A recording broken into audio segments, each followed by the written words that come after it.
This is PopKorn, and we're chatting with Staxx.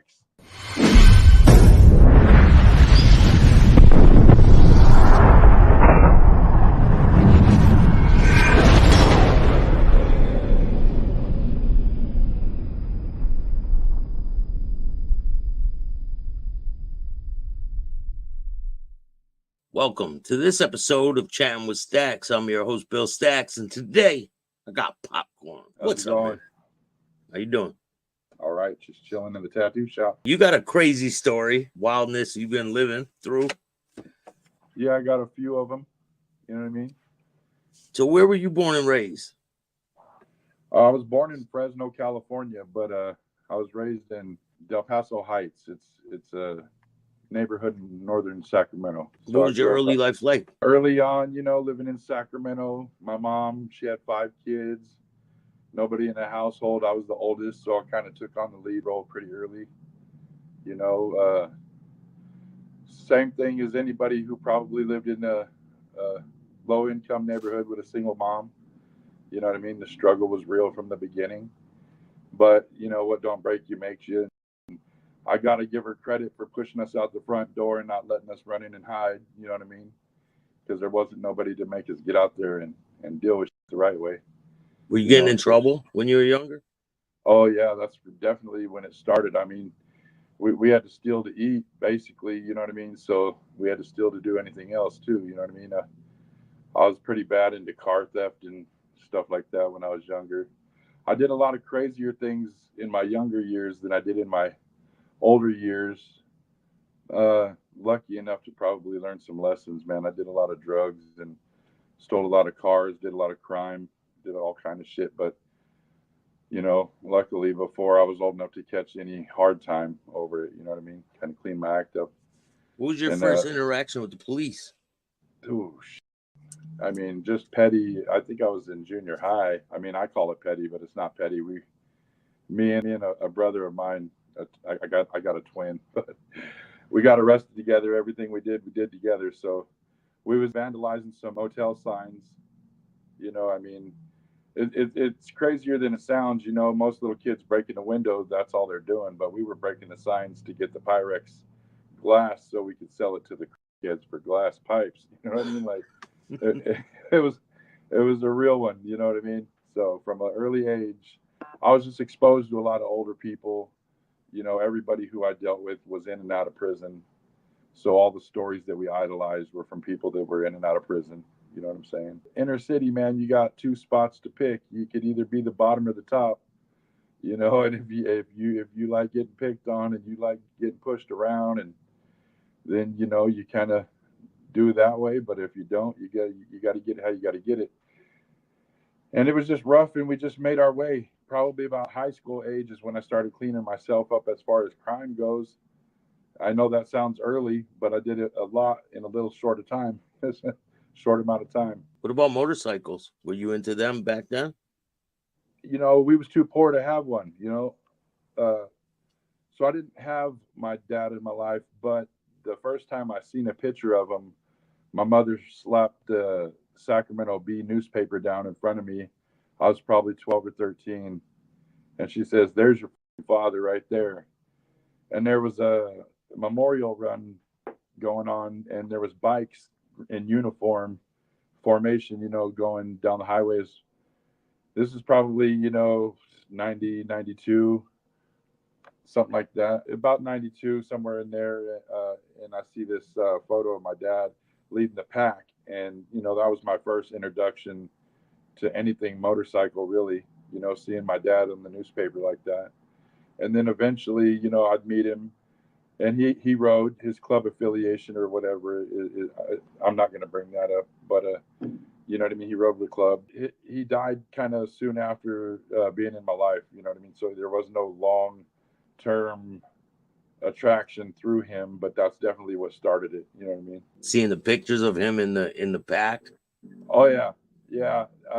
And that's the thing, you know what I mean? Like, there's not a lot of pictures of my father because he was the one behind the camera. You know what I mean? I got a wall in my tattoo shop full of photos, you know what I mean? But just old biker, rallies and runs and, the good old days, as they call it, you know what I mean? my first motorcycle that I got, I was probably 20 years old.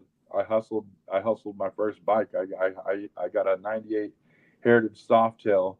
It cost $10,900 NorCal choppers in Citrus Heights, California, and I didn't pay a dollar for the motorcycle. Yeah. I mean, I just used my, street wisdom that I gained growing up, and somebody back then, growing and dealing any kind of marijuana or anything like that was highly illegal. There was this lady in the hood. She'd got a huge settlement, $300,000 settlement, and she heard through the grapevine that I grew, and which was not the truth. The grapevine fucks the whole story up, right? The truth was that my father grew, so I'd never had any experience doing that. But the lady requested my services, and when I found out how much money she had, I figured this is my shot to get a bike. You know what I mean? So I told the lady, look, I'll teach you, I'll help you, I'll do whatever you need done. But as payment, I want a bike. And she tells me, oh, I'll pay you $5,000. I said, no, I don't want $5,000. Matter of fact, if you could find a bike for half that, you could save half your money. I want a set of keys. You know what I mean? So she ends up putting me to work. Eventually, long story short, because at first she told me to get, you know what I'm saying? Yeah. But eventually she needed my services, and she did business with me, and we go to the store, and the cheapest bike there was 12 grand.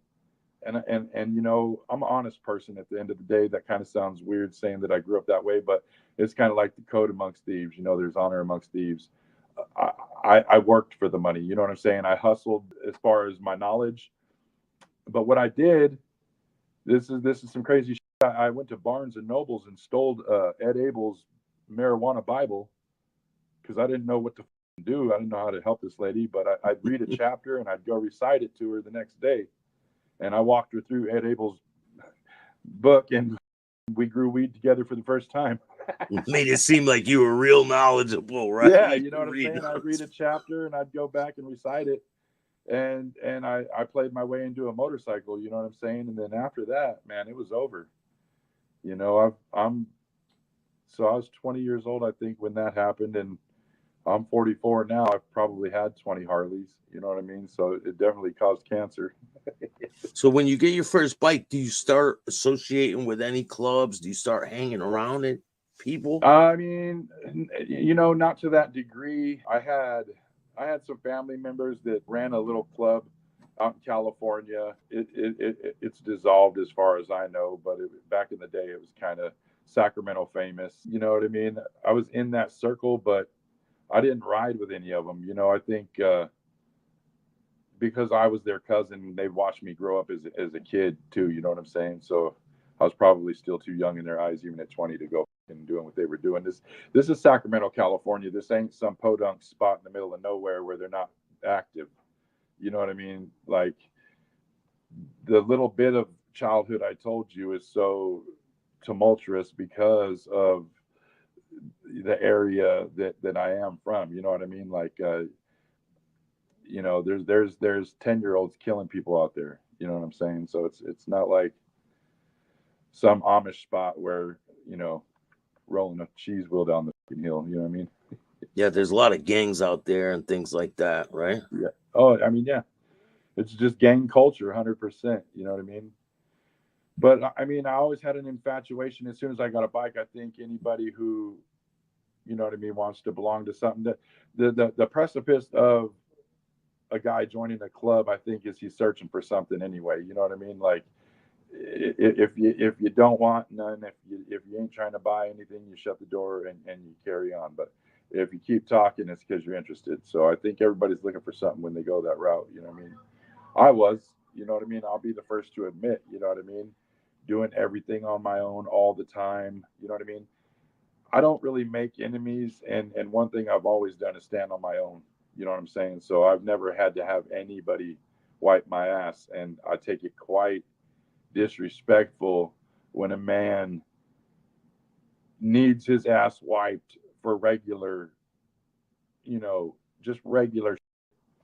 in other words, if it's a one-on-one altercation or disrespect situation, you know what I mean? Like, it should stay that way. You know what I mean? Yeah. I don't like a guy that says, "Hey, can you help me? This guy over here is talking." Well, I mean, if they jump you, I'll help you. You know what I mean? Yeah. Yeah. But you got to go stand up for your own self. You know what I mean? So Yeah. I'm sure later on in your life, have you ever seen where someone that's with the club comes back like, oh, I got a problem with it, tries to bring the club into some other oh beef? yeah, bro. So you just crack the can open. So you're good at what you do. You just crack the can wide open, man. So I was not in a club. I was trying to go that route. This is got nothing to do with my current affiliation, but I was in the middle of nowhere, podunk somewhere. I was in the middle of Montana. I was at a motorcycle show, and I was wearing some support gear, and I was new to the scene, completely green, and I was just enjoying myself, not causing any harm, not doing. And I had some guy walk up to me, and he was that middleman. He was the piece of. You know what I mean? He was the one who they sent out. You know what I mean? He walks up to me and compliments me on my support gear as if I'm a full member. You know what I mean? Oh, that's cool. You're a blah blah blah. I said, no, I'm not. You know what I'm saying? He goes, oh yeah, well, so and so's here and so and so's here and so and so's here. I said, that's pretty cool. He said, oh well, they think you should come over and say hi. And now that I've kind of put my foot in the motorcycle world, a head nod, any kind of just form of acknowledgement. You know what I mean? I respect people until it's time to disrespect them. You know what I mean? But at that point, I had no clue, and I wasn't interested in listening to nobody tell me what to do. I'm not checking in. You know what I'm saying? Yeah. So I carried on about my day, and by the time the motorcycle show ended, they approached me. And it was at least two factions for sure. I think it was three factions, like two main deals, and then a little support situation. But they walk up to me. It's obviously they're mad. You know what I mean? But I want to throw the element of surprise on them and shit. If I let them carry the conversation on, it was gonna say, "Hey, what the you doing here with this on? Let's go outside." I knew the end play, so I beat them to it. You know what I'm saying? I said, "It's kind of fucking loud in here, gentlemen. I think we should take this one outside." I want to get a clear understanding of exactly what you're saying right now. You know what I'm saying? And I knew I was going to get my ass kicked. You know what I mean? But I'm going to do it with a smile on my face. You know what I'm saying? Probably shocked them So I when you beat him to said the that. door. I held it and let them all walk out. You know what I'm saying? And it's not a tough guy story. It's just a me story. You know what I'm saying? I was prepared to walk away with my teeth in my pocket, but I wasn't prepared to just wrap my between my legs and walk off like a pup. You know what I mean? Yeah. And it ended zero altercation. You know what I'm saying? They mud checked me. You know what I mean?